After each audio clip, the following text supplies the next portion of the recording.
Hi everyone, welcome to day 5 of reading Why Meditation by Swami Shyam. Welcome to Unplugged Trails. I'm Rina, and it's been a joy. It has been a great learning to be reading from this book. Last time we read about what he describes as the state of being yogastha. That means in tune with when the mind is in tune with the state of divine consciousness, and he explains very beautifully what divine consciousness means. It's not something that's unachievable, or something that you have to achieve, or something that's really big and out of proportion to this human mind. It's just the tuning inwards, drawing your mind inwards to that source which you already are. So let's move further. The information has already been given, but as a human being who has attained that consciousness, I want to let everyone know that it is really very simple. I emphasize the simplicity because truth itself is simple. It is so very simple that it cannot be untrue.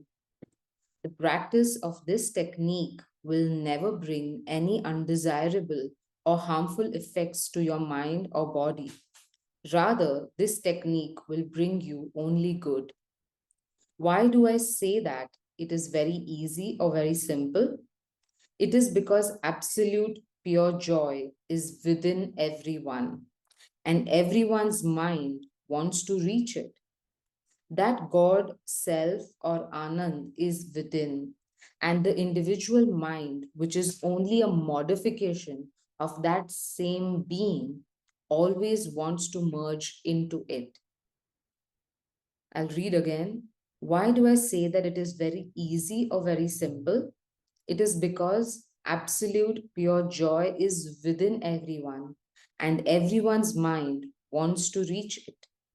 That God, self, or Anand is within, and the individual mind, which is only a modification of that same being, always wants to merge into it. The mind wants to see its own true nature. It wants to be that. So it is not difficult to be tuned in to your own true nature. We do not have to train the mind to go towards happiness. It is daily observed that it does so automatically. So he's saying that this is not something that's to be gained which is outside of you. It is not at all difficult because it is your very essential nature. We are, in a way, always searching for inner happiness, aren't we? What then do you have to do? In Sham Dhyan, that is in meditation of space, you do not control the mind. Because isn't it natural that we cannot control the mind? Like the function of the hand is to hold, the function hold or grip, the function of the legs is to walk or bend, the function of the mind is to think. So you really cannot control the mind because that's its natural function. So what then do you have to do? In Sham Dhyan, you do not control the mind. Simply create a situation for the body to sit at ease. Allow the senses to be quiet for some time and begin to watch. By watching the space behind every thought and in between two thoughts, the mind soon merges easily into that space which is thoughtless, the space before thought arises and after thought subsides, that space before the thought begins and after the thought has passed, you keep observing that space. Then the mind will be fully able to grasp that the background of every thought is the thoughtlessness of pure existence, the nature of which is eternal attraction. That is why the mind does not want to remain worried with thoughts. By its very nature, it wants to regain the stability, stillness, and peace which is never attained without meditation. I do not advise you to try to find happiness only outside and exhaust yourself by making enormous efforts. I want to read this again. This is so beautiful. By its very nature, the mind wants to regain stability, stillness, and peace, which is never attained without meditation. This is beautiful because externally you can desire, like, for example, you can say, I will be happy when I have this car. I will be happy when I have this much amount of money. I will be happy when I have finished my graduation. I will be happy when I will have a child.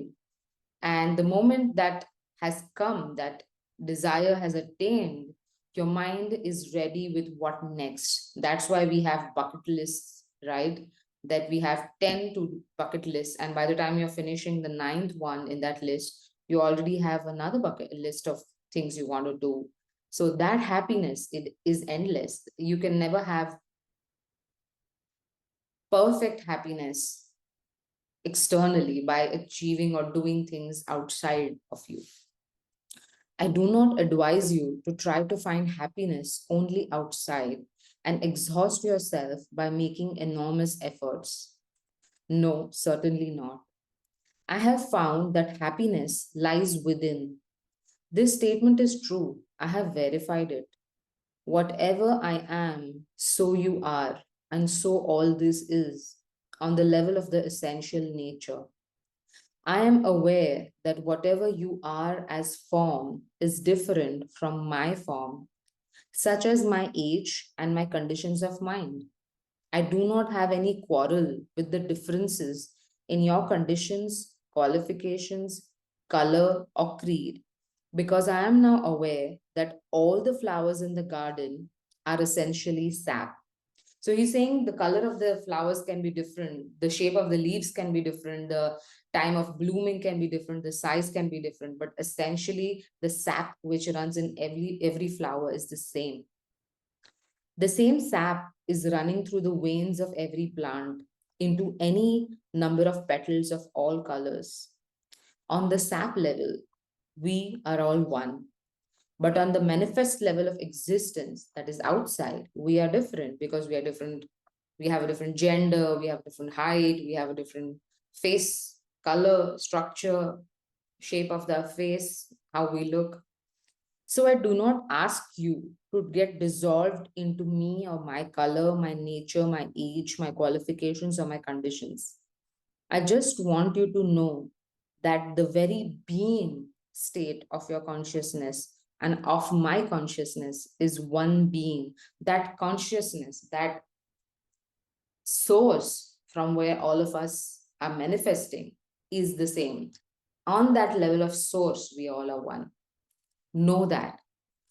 Then, knowing that we are forever one, we will remain forever friends because we are not two beings. We are only forms of the same being. Although on the form level, our needs will be different. On the essential level, we are needless. One who becomes aware of this needless level does not hanker for objects of the senses. He does not yearn to possess them, store them, hold them, or bar others from using them.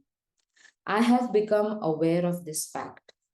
My intellect has evolved, and now through meditation, my intuition has also evolved to the extent that I know where the world is going to end up if this knowledge is not radiated to every human being.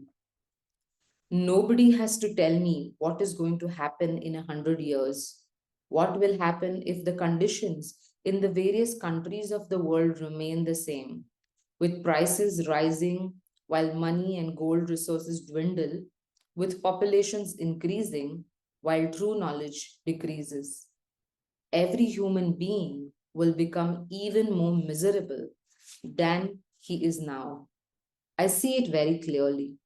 And this is the voice of God, your own highest self, which has come onto my tongue to say to you, look, if you become aware, you can still save yourself and your yet unborn children from misery.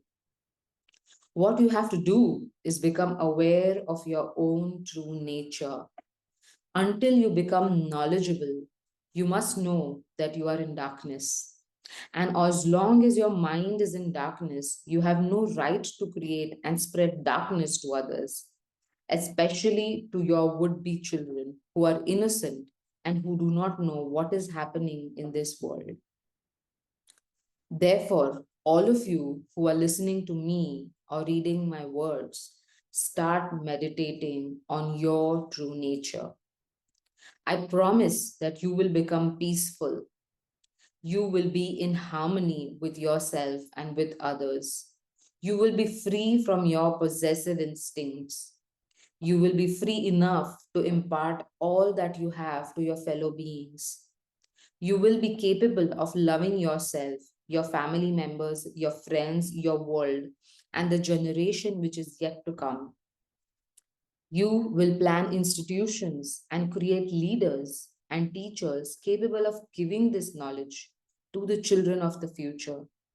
These leaders and teachers will provide children with beautiful playgrounds, healthy organic food habits, and the most beautiful awareness to remain tuned into the whole.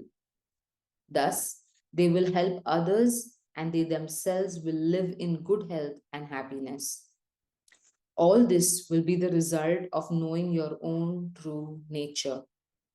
I can see it happening from this moment onwards. That is why it has become my greatest pleasure to let you know what will happen if you do not become aware of your true nature. And that if you do become aware, you will be happy and create a happy and loving world around you. You do not have to wait long. When you are thirsty, you just drink. So